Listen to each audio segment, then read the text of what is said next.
everybody, and welcome to video 11 in our Vintage Botanical Architecture series.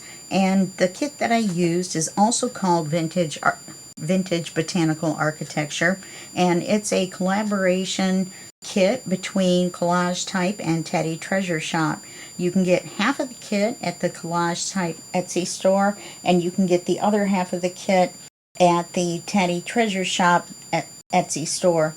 Now, when you get both parts and you put it together, it's about 100 pages, so you have plenty of pages to play with.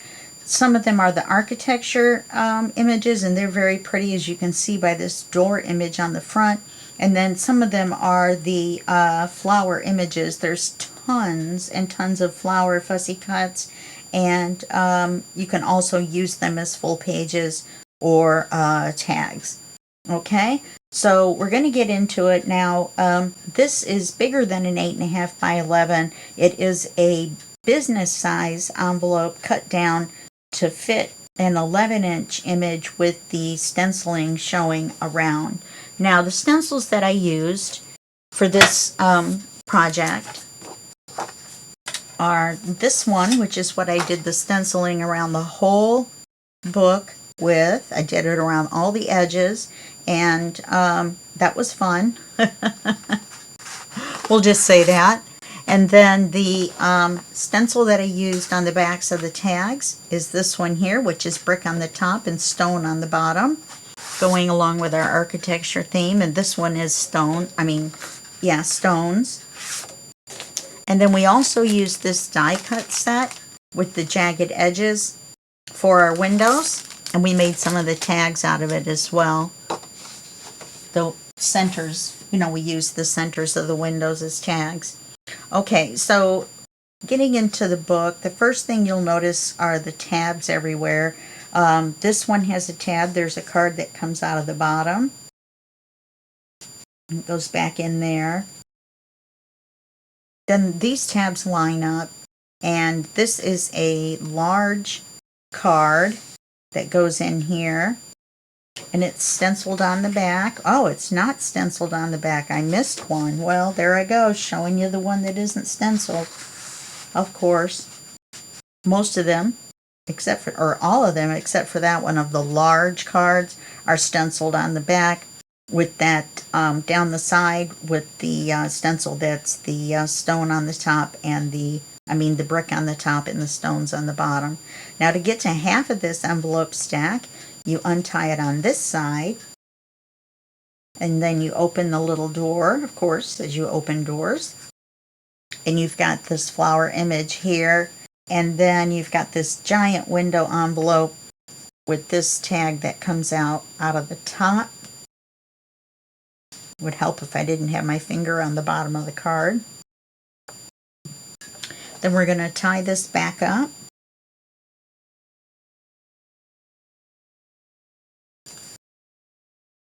That way we don't flip and flop when we're showing the rest of the book, or folio. Come here, you. Then you're going to untie this side.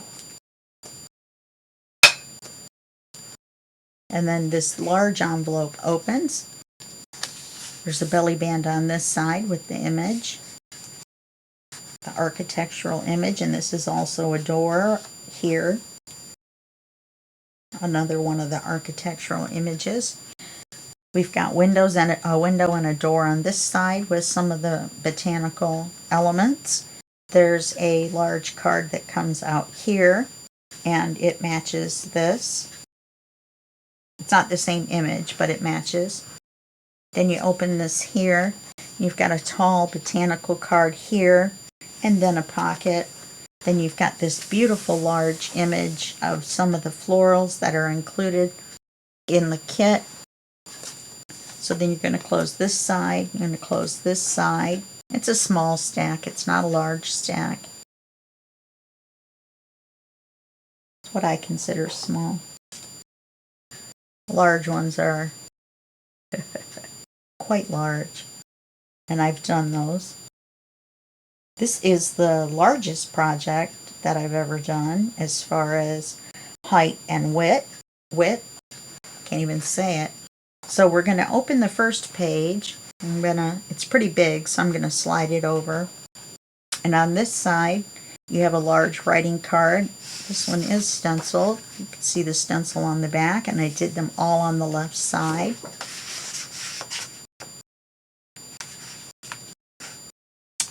This one gets caught a little bit on the envelopes. Next time I'm going to put a card behind, a piece of cardstock behind, and then the envelope will go in and out. So that's just a little note for you guys for in the future.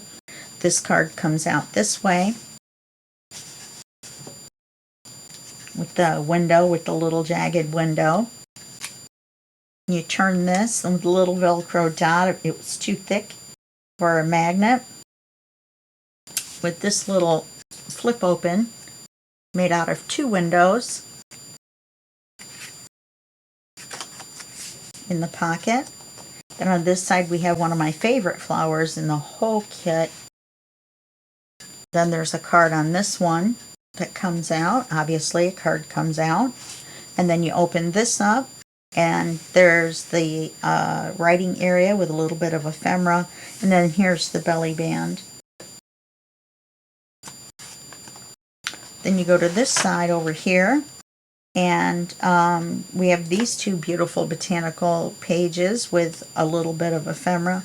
When you open this, there's a large card inside each side that comes out with the architectural images. And there's no tabs on these, or else they wouldn't close. There's one in this one as well. This opens. There's a large thin tag over here. And this is a tuck. Then you open this, and there's a large thin tag on this side and another tuck, and it's complementary to the paper behind. There are 2 different patterns of the green. They go well together. And then in the center, this little tag comes out here. This little piggy went to market. Little tag comes out here. Then you've got the another 2 tall slim tags that go in the center. Then you've got the architectural image with a hidden pocket. And when the tags are out, I bet you can't find the pocket, and half the time I can't find the pocket to put it back in. It's only because I know how tall the cards are. So then we close this back up. Then here in the center between these 2 pages is a large botanical writing card. And it is stenciled on the back.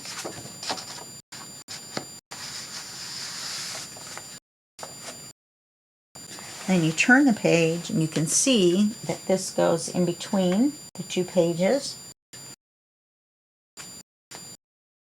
And then when you get to this side's a little interesting, even though it just looks like 2 pockets. What I did was, these were supposed to be gusseted pockets, and I made them into tucks. I took the part that was supposed to be folded under to make the gusseted pocket, and I glued it to this edge to reinforce the edge. Then, you know how they kind of stick out a little bit, and you can't get stuff to stay in if you use them as a tuck.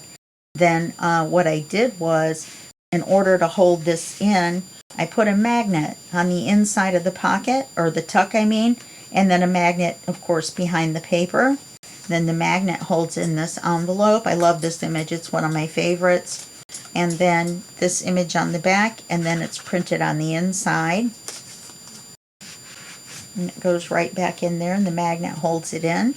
On the top up here, it's the same. I folded this under to reinforce the pocket at the bottom.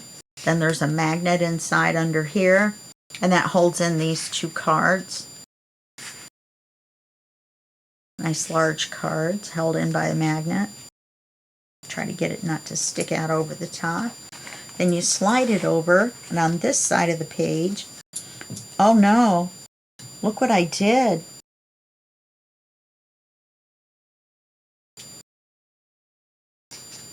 It was fine just a minute ago. Oh, I bent it. Anyway, I'll fix it. Nothing we can't fix, right? And originally I had a belly band here and showing off the stenciling, and I just didn't like it. It looked funny to me. So I replaced it with this. There's the image with the windows and the doors and the music. Then you open that, and there's a large writing area up here, and the magnet is covered with the ephemera, and then you have this beautiful collage paper underneath. Then this also opens up. The manila folder part opens up. Oh, this holds in, the double belly band holds in the envelope. It's got this beautiful image on the back.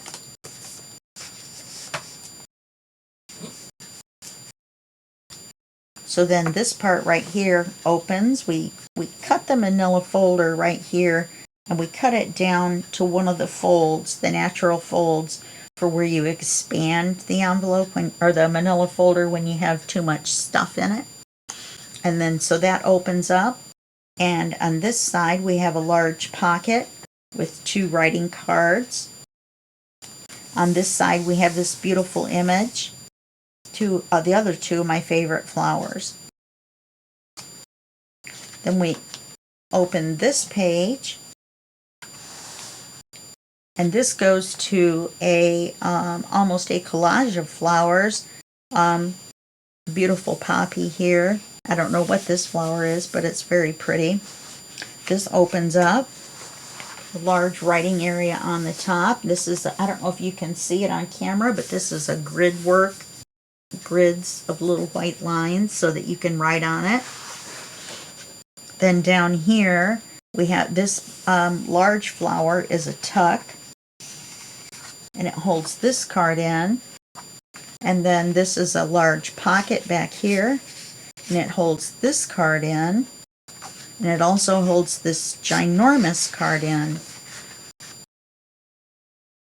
So you have a lot of writing space on this. Oops. And it goes on the left.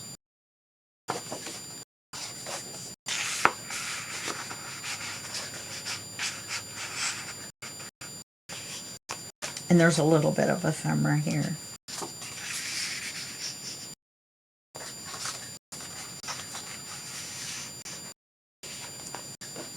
The magnet holds that down. On this side here, I had a little bit of fun. I've never done anything like this before. I tried to make these look like puddles, like the envelopes had just fallen down into a puddle. And I used these beautiful images. These are supposed to be fussy cuts, and they're the smaller version of the large fussy cut pages. And this flips up with a magnet, and you have a writing area here. And then you have this giant writing area here that looks like a big giant puddle. And with the same thing on this side, you open it up and you have a writing space. This one has lines. And then you have another large writing space here. I didn't put any ephemera on here because I wanted to make sure it laid completely flat on the puddle. Now we're back to the back of the book, finally. And we have a ginormous writing card with the windows on it, a beautiful image. And then you flip it over, and it's got an image on the back, which appears to be upside down. Pretend like you didn't see that. And it's got a key over here and the window over here, and that's why I didn't stencil it. And then we have another hidden pocket. I lined up the door. That was interesting. And then we have a large tag that slides in here. So that's going to be it for the flip through. I hope you enjoyed it. I really had fun. It took us 10 videos to make this book, or flip-flop journal, or not flip-flop. Well, okay, I guess so. It kind of flips and flops.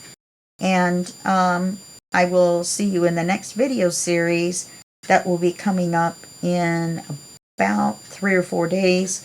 And then that will be just a second for you, though, and a couple of days for me. Okay. All right. I'll see you in the next series. Bye-bye.